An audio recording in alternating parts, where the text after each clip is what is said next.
Think of the arrogance of private group of banks that have bankrupted the nation by design so they can repo the country. A private group of banks that loaned us our own money back are telling us they're above the law. You are not above the law, criminals. No one is above the law. No one is above the law, and the private Federal Reserve sure as hell isn't either. Since the founding of the Federal Reserve back under Woodrow Wilson, the Federal Reserve has struck out 3 times. They didn't stop the crash of 1929. They didn't stop the banking panic of 1932, 1933. And now they are the cause of the derivatives crisis because they're the ones who inflicted derivatives on the world with Alan Greenspan. Instead of our economy being about goods and services and real products and manufacturing, it's all about these guys, the private Federal Reserve that masquerades as a government entity who controls the issuance of currency and credit. They're the ones that have cut off the liquidity in the market. They told us have a debt-based economy. Then they cut it off once they get us under their thumb and implode the economy so they can consolidate it. And that's what they're doing right now. I mean, it's in their own documents, it's in their own statements. They claim, give us unlimited power, give us trillions of dollars of the Baker bailout bill that's already $5 trillion, not $850 billion as they say.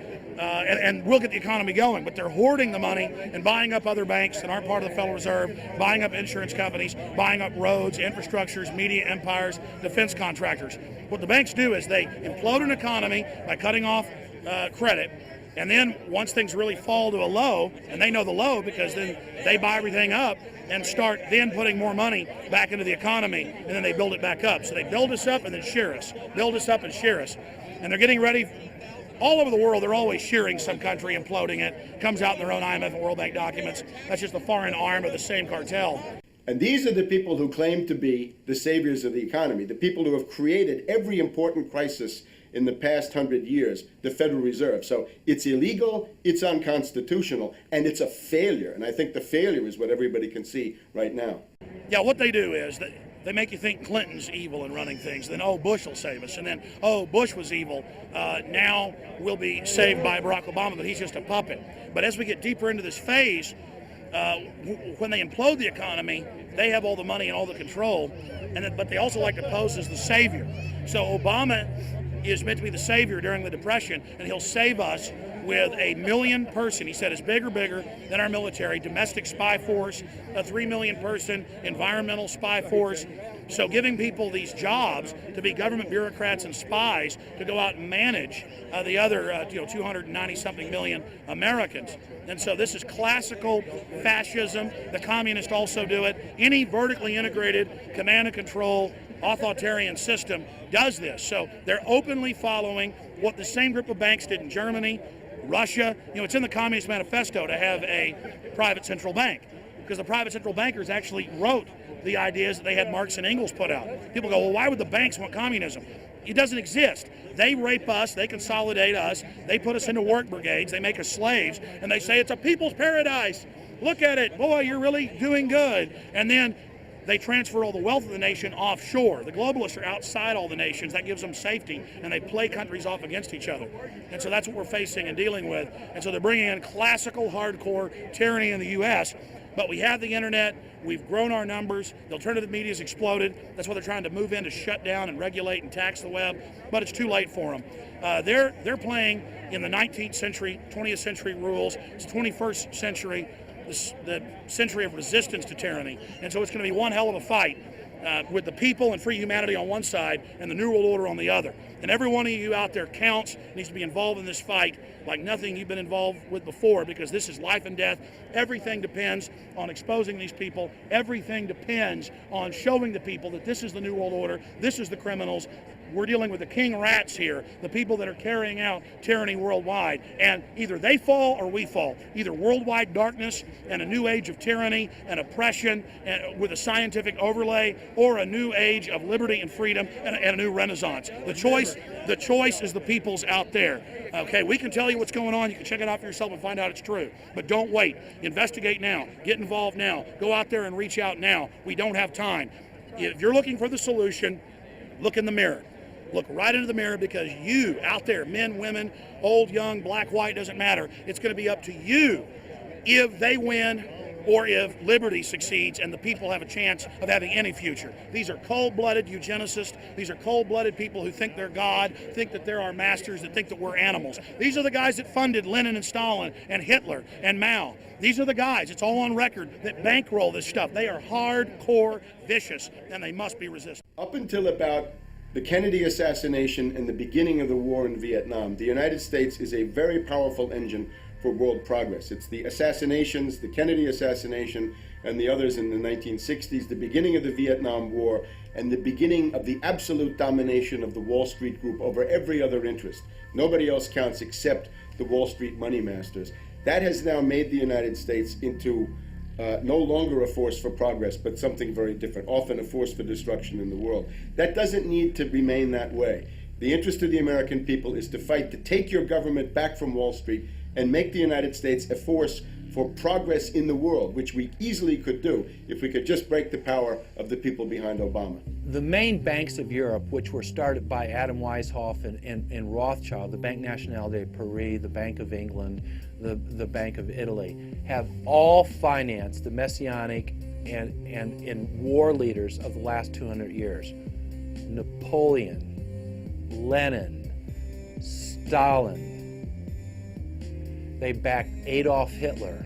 They backed Franklin Delano Roosevelt. And they are backing right now Barack Obama. The banking cartel had established a beachhead in 1913 through the Federal Reserve Act. In 1947, they set up a parallel shadow government through the National Security Act. From 47 on, the national security state began the long process of absorbing federal and state bureaucracies, while at the same time undermining the constitutional power of Congress and dominating the executive branch. By controlling the issuance of currency and credit, the private Federal Reserve was able to buy up most of the Fortune 500. And if a company wouldn't sell, the bankers would unleash federal regulators to run them out of business. Private central banks in Europe, the United States, and England took taxpayer money and loaned it at over 30% interest to third world nations. The bankers would then bribe the leaders of those countries not to pay back the loans. Their third world puppets would sign agreements stating that when the country defaulted, the banks would be given all the natural resources and infrastructure of the once sovereign lands. But worst of all, the countries would pledge future taxes paid by the people in perpetuity as profit to the private banks. By the year 2000, there were few nations that had not fallen to the designs of the money power. The globalists were now ready to start their final phase of world government takeover, the destruction of the Western nations' economies. To carry out their final takeover, they first removed banking regulations like the Glass-Steagall Act in the late 1990s. This allowed their front companies to issue unlimited credit to the world and to set up colossal Ponzi schemes, the likes of which the world had never seen. The scams were advertised by the controlled corporate media as completely legitimate.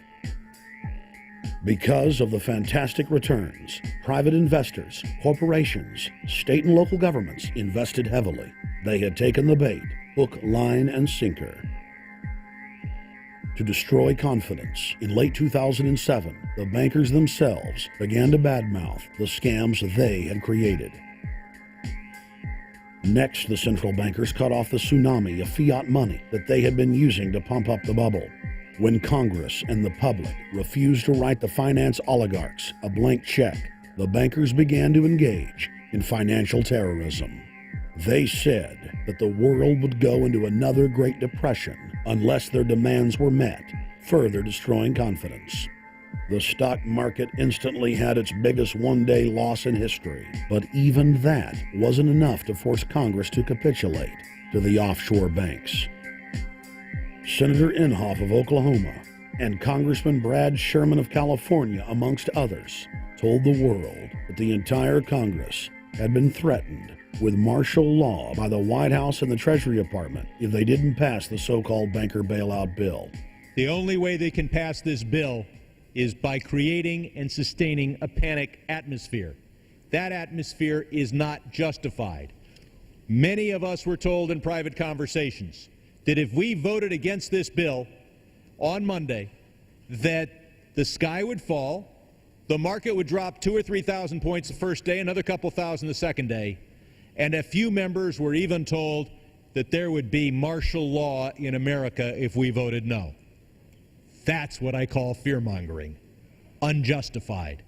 The final version of the bill was kept secret from the Congress until minutes before the vote on October 3, 2008.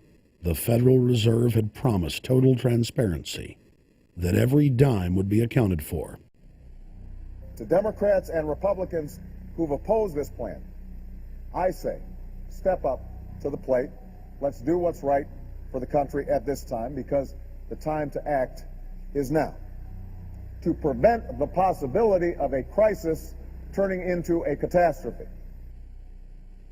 After its passage, the public learned with horror that the bill was really a financial coup d'etat by Wall Street.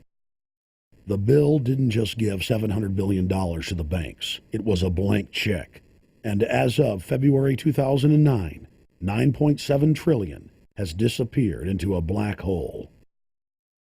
Within 24 hours of its passage, Secretary of Treasury Henry Paulson said they were no longer going to use the money to unfreeze the mortgage market by buying bad debt.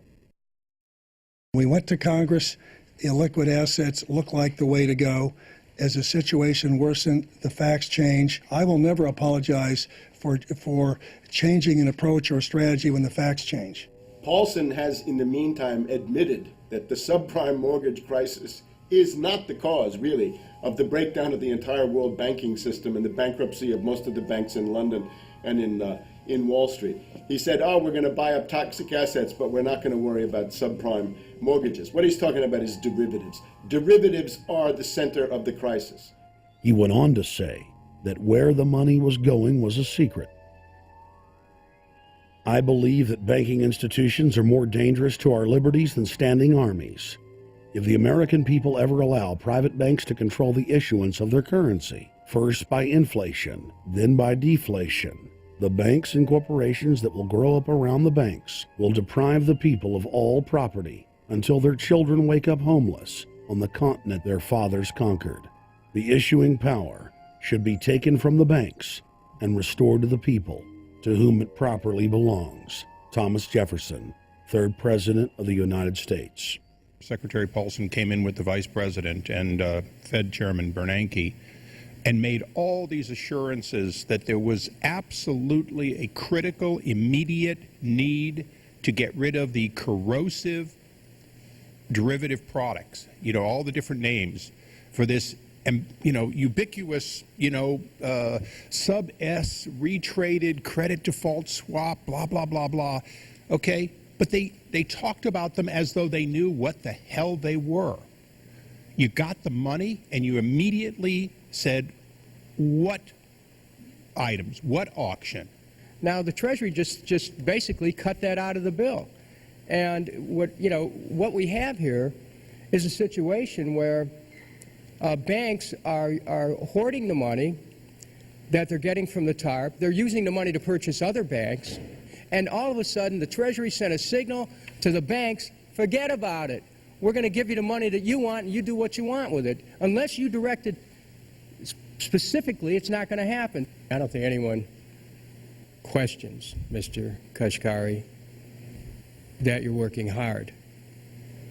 Our question is who you're working for.